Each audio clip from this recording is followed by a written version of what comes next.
নমস্কার বন্ধুরা, আজকে রুই মাছের ঝোল করব। মাছটা বানানো হয়ে গেছে। মাছটাতে নুন দিয়ে দেব, হলুদ গুঁড়ো দিয়ে দেব, তেল গরম হতে দিয়ে দিয়েছি। মাছটাকে মাখিয়ে নিই। তেল গরম হয়ে গেছে, মাছটা ছেড়ে দিই।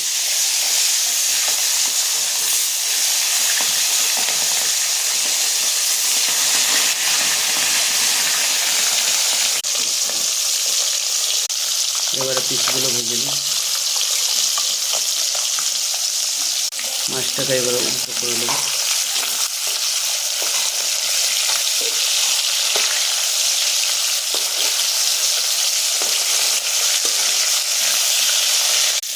মাছ ভাজাটা এবারে তুলে নেব। বাড়ির চাষের পেঁয়াজ কেটে নেব। পেঁয়াজটা কুচি করে নিয়েছি, রসুনটার খোসা ছাড়িয়ে নেব। মাছ ভাজানো প্রায় আমার কমপ্লিট। মাছ ভাজা তেলটাতে পাঁচফোড়ন দিয়ে দেবো, কুচানো পেঁয়াজগুলো দিয়ে দেবো। পেঁয়াজের সাথে রসুনের পেস্টটা দিয়ে দেবো।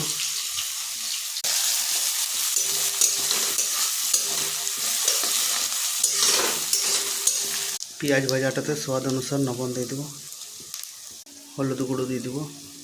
এখানে মশলার পেস্ট আছে, আদা, জিরে আর গোলকি। পেঁয়াজটা ভাজা হয়েছে, এবার মশলাটা দিয়ে দিই।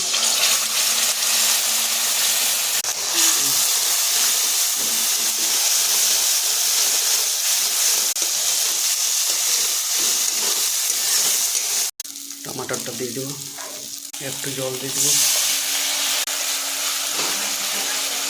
মশলা থেকে তেল ছেড়ে দিয়েছে, এবারে জলটা দিয়ে দেবো।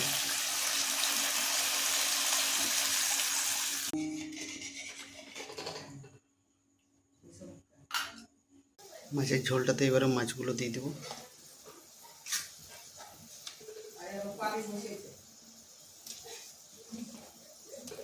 মাছগুলো সব ঝোলে দিয়ে দিচ্ছি।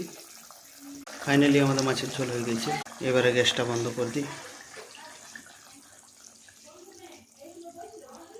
লঙ্কা গুঁড়ো দিইনি, তা দেখুন কত সুন্দর কালার এসেছে দেশি মাছের।